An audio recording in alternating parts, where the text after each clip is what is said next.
Juste quand même, et je dois avouer que dans les débats, il y a des choses qui m'ont étonné, mais dont malheureusement je comprends bien les ressorts. Au fond, on pose une charte dont certains peuvent dire, mais pourquoi?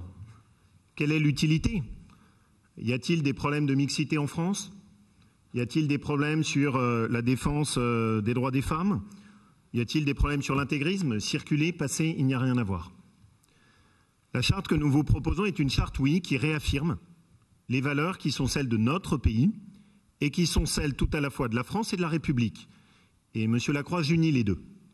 Parce que je pense que chacune correspond à une des traditions qui constituent aujourd'hui ce qu'est notre pays. Il y a cette tradition qui vient de loin, qui est celle de notre pays, la France, constituée par sa langue, telle que défendue par Du Bellay, constituée par sa culture, qu'on a eu le soin de transmettre, que les républicains de la Troisième République en avaient fait leur obsession dans cette volonté de construire des citoyens à travers cette culture, et qui en même temps s'appuie sur ce que sont les symboles de la République française, la liberté, l'égalité, la fraternité, avec l'ajout extrêmement important de la laïcité à travers les lois de 1905. Dire cela il y a encore quelques années aurait sans doute été des évidences. Mais quand on regarde dans le détail, malheureusement non. Quand on est obligé de rappeler aujourd'hui l'importance de lutter contre la négation ou la banalisation des génocides, je vais y revenir, ça n'est malheureusement plus devenu une évidence, quand de très nombreux professeurs d'histoire sont obligés de renoncer à enseigner ces pans de l'histoire. Travailler sur l'égalité homme-femme et la protection de la liberté des femmes dans notre région n'est pas une évidence. À l'heure où certains intégrismes, et notamment l'intégrisme islamique, prétendent dicter aux femmes leur comportement et ce qu'elles ont le droit et pas le droit de faire. Faut-il vous rappeler qu'il y a à peine quelques jours, il y a eu le jugement du meurtre de Shaina, jeune fille étudiante qui avait été violée, torturée, juste parce qu'elle refusait de se soumettre à la loi islamiste dans son quartier. Ce ne sont pas des choses qu'on peut considérer comme étant banales dans une république comme la nôtre.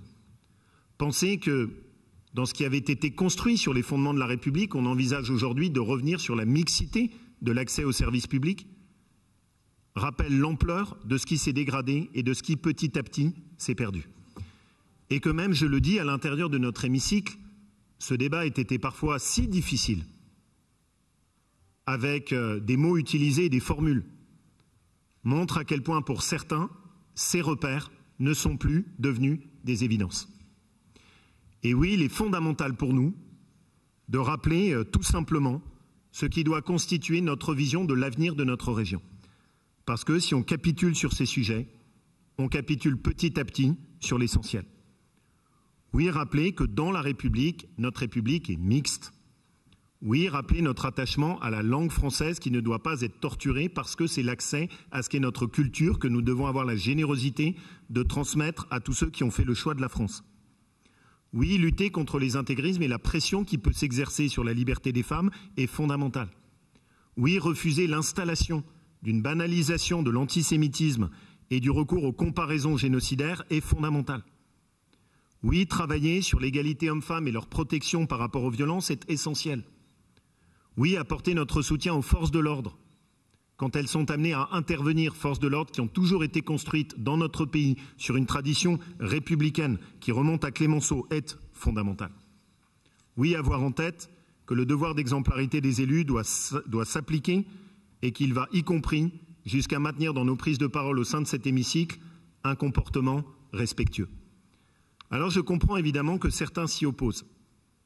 Et il y a malheureusement effectivement sur ces sujets maintenant des différences d'approche. Et je suis le premier à le regretter.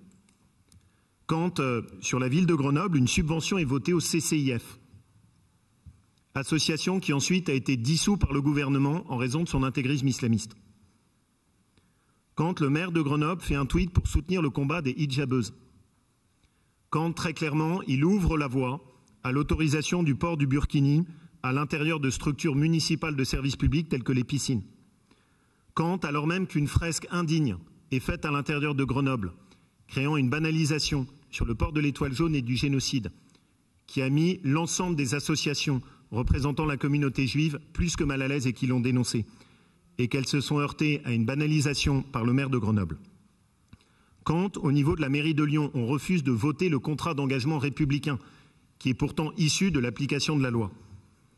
Quand enfin, dans un cadre étonnant de la laïcité, le maire de Lyon refuse de participer à la cérémonie du vœu des échevins, mais que le lendemain, en revanche, il pose la première pierre d'une mosquée, oui, je le dis, il y a aujourd'hui un problème dans notre pays sur la façon dont nous concevons la République et dont nous concevons la laïcité.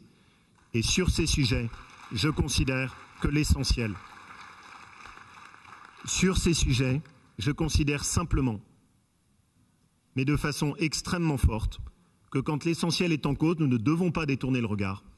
Nous ne devons pas faire semblant que tout va bien.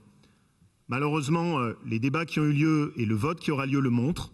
Ce combat pour la laïcité et les valeurs de la République est un combat qui nécessite aujourd'hui beaucoup de courage et une totale détermination.